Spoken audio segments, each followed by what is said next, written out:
আমি একটা parcel order করেছিলাম, সেটা নান আদার দেন সবার পরিচিত সবার জানা এসআরকে শঙ্করদার ওয়াইটি শপ থেকে। তো ওটা নিয়ে অনেক ব্লান্ডার হয়েছে, তো সেটা আমি তোমাদেরকে বলবো। আগে উনি এসছেন অর্ডারটা দিতে, সেটা আগে আমি রিসিভ করে নিই।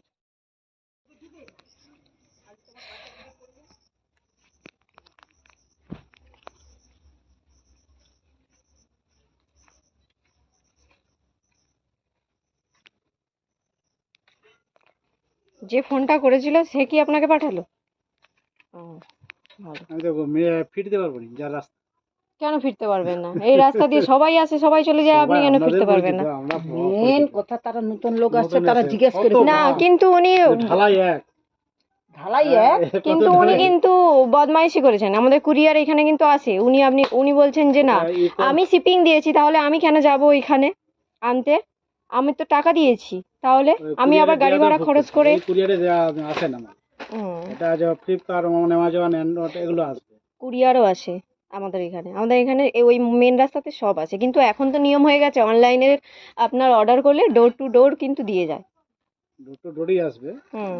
আমাদের এই পিনকোডটা সার্ভিসেবল নেই বলে নোট করে দেওয়া আছে। ও, এবার আচ্ছা। বাই ওয়ান চার্জ বুক হয়ে গেছে, হ্যাঁ হ্যাঁ হ্যাঁ, কিন্তু আমি তো কলকাতায় পিনকোড বলে আগেই দিল দিয়ে বলে আমি দিয়েছিলাম। নিয়ে এসেছি, নাহলে রিটার্নই চলে যেত। হুম, রিটার্ন হয়ে যেত, কোনো অসুবিধা নেই। কোনো অসুবিধা ছিল না। কোথায় আমি সাইন করব? নাম আছে না। আচ্ছা, আপনি নাম লিখে এনেছেন।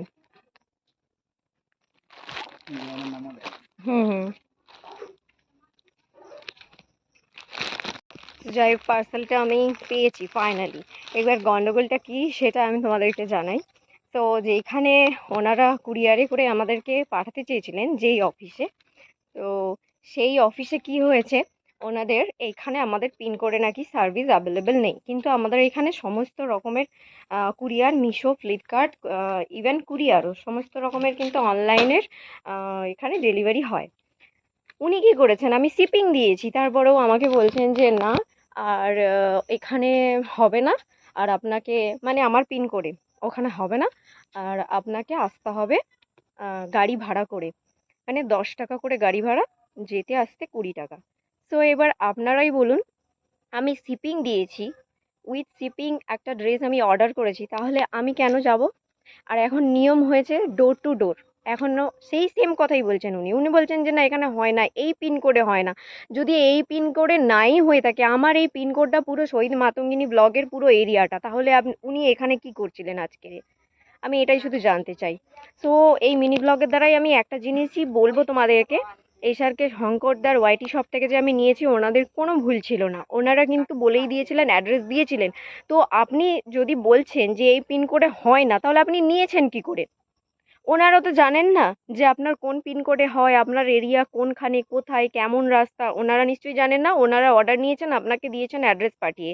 তো আপনি দেখে সেটা কনফার্ম করলেই কিন্তু তারপরে ওনারা অর্ডারটা নেবেন। তো ওনাদের কোনো ভুল ছিল না। আমাকে মোটামুটি মুরগি একটা বানানোর চেষ্টা করছিল, কিন্তু আমি মুরগি হইনি। ফাইনালি 3-4 দিন ধরে ব্লান্ডার হয়ে হয়ে, গন্ডগোল হয়ে হয়ে আজকেরে আমাকে দিয়ে গেল। আমি রিসিভ করলাম আজকের পার্সেলটা।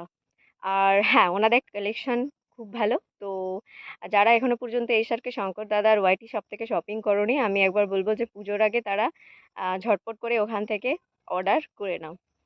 তো যাই হোক, শেষে আমি আর একটা কথাও বলবো, যে যারা এই অনলাইনে বুক করছে বাড়িতে বসে, এখন কিন্তু নিয়ম হয়ে গেছে ডোর টু ডোর, মানে আপনার বাড়িতে এসে মোটামুটি কলিং বেল বাজিয়ে আপনাকে দিয়ে যাবে আপনার পার্সেলটা।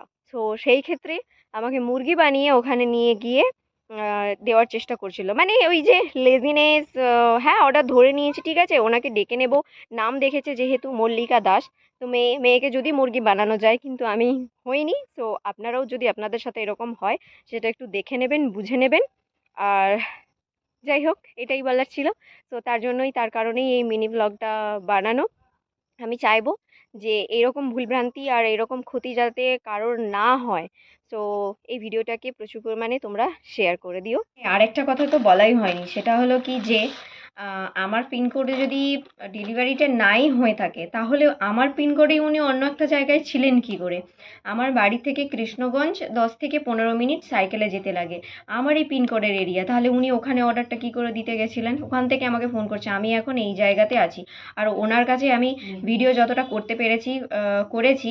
সো ওনার কাছে আমি জানতে পারি যে বলছে যে এই পিনকোডে নাকি কোনো কুরিয়ার সার্ভিস অ্যাভেলেবেল নেই, কিন্তু এই পিনকোডেই উনি ওখানে কি করছিলেন এটা উনি বলতে পারবেন? বলতে পারছিলেন না বলে কথা মানে ঘোরানোর চেষ্টা করছিলেন, কিন্তু কথা ঘোরালেও কিছু হবে না। আমি বাড়িতে বসেই ডেলিভারিটা নেব সেটাই আমার চিন্তা ছিল প্রথম থেকেই। আর সেটা আমি সাকসেস করতে পেরেছি ফাইনালি। মানে আমাকে ওখানে নিয়ে গিয়ে গাড়ি ভাড়া করে আবার আমাকে যেতে হতো আর কি, ওখানে ডেকেছে যাতে করে ওনাদেরকে আর বেরোতে না হয়। আরে ভাই, বাইকে তেল খরচ হবে বলে বেরোতে চায় না, না খিদে পেয়ে যাবে এতটা রাস্তা আসতে হবে বলে, সেটাই তো বুঝতে পারি না। কিন্তু আমি যে শিপিং দিয়েছি আমিও কেন 10 টাকা 20 টাকা গাড়ি ভাড়া করে যাব? যাই হোক, এটা এখন ওপেন করার পালা। ওপেনটা করি, ওপেন করে দেখি যে ড্রেসটা কেমন হয়েছে। হ্যাঁ, অবশ্যই একটা ড্রেস অর্ডার করেছিলাম আমার জন্য। তো দেখি, নান আদার দেন শঙ্করদা। আর কি ওরা সবার পরিচিত। দেখি মোবাইলে যেরকম সেই রকম সেম টু সেম এসছে কিনা।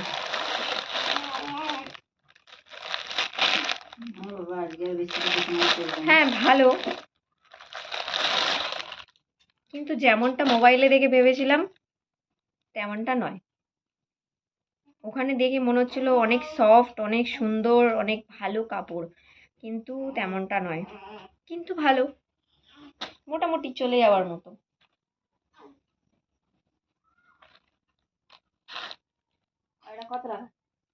মোটামুটি চলে যাওয়ার মতো। এই যে পুরো প্রিন্ট, অ্যান্ড সাথে রয়েছে একটা প্যান্ট।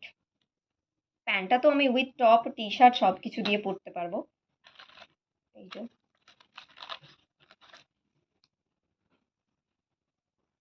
সত্যি আমার নিজেরই ক্যামেরার মধ্যে কত ভালো দেখাচ্ছে, কিন্তু আমি সামনে থেকে দেখছি কি যতটা ক্যামেরাতে ভালো দেখাচ্ছে সামনে থেকে অতটাও মানে, এটা হলো পুরো সেটটা। যাই হোক, তাও ডেলিভারিটা পেয়ে আমি খুশি। আরেকটা জিনিস চোখে পড়লো, তাই আমি লাস্টের এই ক্লিপসটা নিতে বাধ্য হলাম। সেটা হলো যে এখানে আমার বাবার নাম লেখা আছে। কতটা বোঝা যাচ্ছে আমি জানি না, এখানে আমার বাবার নাম, আমার এখানে মেজো দাদুর নাম লেখা আছে। তো আমার দাদু বড়, আমার দাদুর 6 ভাই। আর আমার দাদুর পরের দাদু হচ্ছে কার্তিক দাস, মেজো দাদু। আর এখানে আমার বাবার নাম লেখা আছে বিজয় দাস। এখানে যদি সার্ভিস দেওয়াই হয় না, তাহলে আমার এই দাদু আমার বাবাদের নাম উনি জানলেন কি করে? আমি আমার বাবার নাম বলেছি, কিন্তু আমার দাদুর নাম আমি বলিনি। উনি নিজে থেকেই কিন্তু আমাকে বলেছিলেন, হ্যাঁ এই কথাটা তো বলতেই ভুলে গেছি ভিডিওর মধ্যে, উনি কিন্তু নিজে থেকেই আমাকে বলেছিলেন যে শ্রীবাস দাসের বাড়ির ওখানে, মানে আমার মেজো দাদুর বড় ছেলের নাম হচ্ছে শ্রীবাস দাস। আবার উনি নিজেই আমার জেঠুর নাম না লিখে আমার দাদুর নাম এখানে লিখেছেন। এই যে বোঝা যাচ্ছে না এতটা প্যাকেটের মধ্যে। এক সেকেন্ড, আমি ব্যাক ক্যামেরা করে দেখাচ্ছি। এই যে এখানে লেখা আছে বিজয় দাস, আর এখানে লেখা আছে কার্তিক দাস। এটা আমার মেজো দাদুর নাম, আর এটা হচ্ছে আমার বাবার নাম।